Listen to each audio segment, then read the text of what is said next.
নির্বাচনের দিনই তো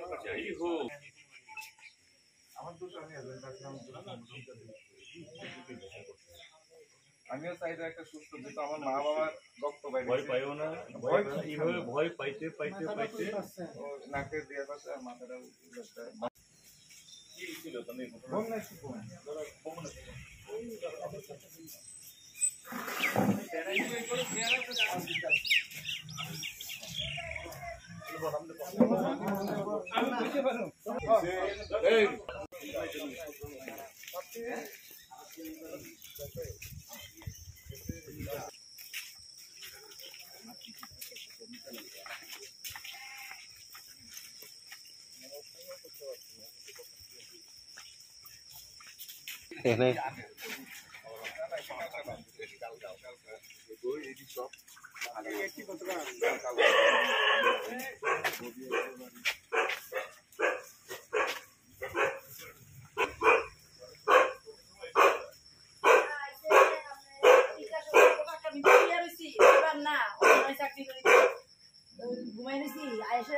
দুইজন ঢুকছে, দুইজন একটার আমি শুধু ছিল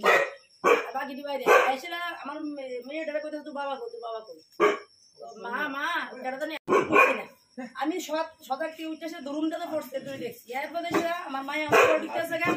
ছেলে বাবা ঢুকতেছে, ছেলেরা কইছে তোর বাবা কই ফোন কর, এমনি বুঝাইতেছে তোর বাবা ফোন কর, ও বাবা তো টাউনে গেছে, আজকে টাউন গেছে গেলি গা আমি উপলে বাদ এরপর দিয়া শুনুন না, এরপর দিয়ে গেছে গা গিয়ে সে দিয়ে গুটুর গুটুর গুটুর গুটুর আমি আয়ালো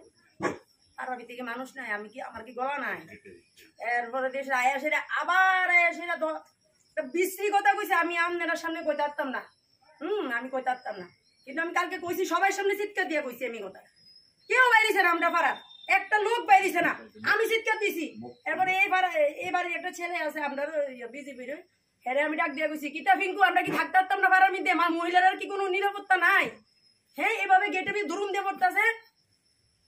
তে বাইতে গেছে গেলি গা মুখ খারাপ করে সেরে কইছে তে বাইতে গেছে গেলি গাছ গা কই এ ভাঙ ভাঙ আমি তো কি তইছে এমনি চিৎকার দিছি কি তইছে এটা কি অসুবিধা, আমি বাড়ি ঘরে কি থাকুন যেত না মহিলারা, এরপর দিয়ে সেটা ভাই এমনি ছেলেটা স্নান করে এসে অভিযোগ মিছিলে গেছে স্নান করে সেটা খালি গা মুস্তাম কিরা পিঙ্কু থাকতাম না পাড়ার ভিতরে মহিলার কি নিরাপত্তা চোখে দেখছি।